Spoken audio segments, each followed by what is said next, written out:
Well, the really good news of my book is that wars are a sunset industry now. I think most countries realize that the wars are not the way to settle these things.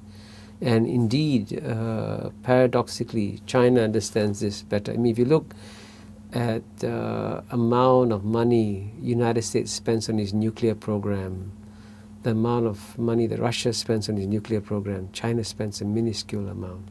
In fact, Chinese keep their nuclear weapons off the alert in the way that Americans and Russians still do so.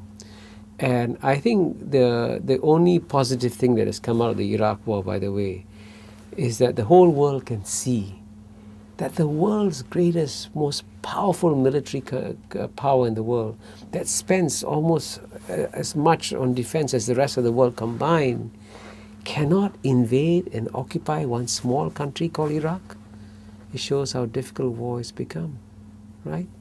So war, basically, the Iraq war has delegitimized war in a dramatic fashion. And, you know, and you find in East Asia, for example, you take, for example, two countries like China and Vietnam.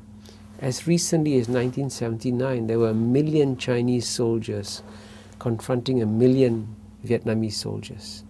Today, you go to the same border, the 1 million Chinese soldiers have gone, the 1 million Vietnamese soldiers have gone, and at the border, you only see smugglers and trade.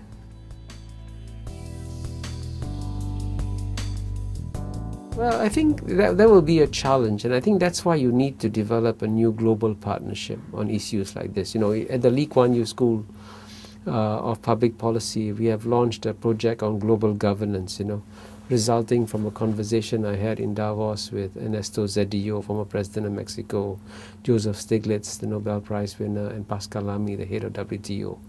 So we're launching a project to say, how does the world come together to look at things like energy and resources and work out a compact where everyone's needs are met? It can be done. But you've got to sit down and talk to each other on a level playing field and not lecture the others.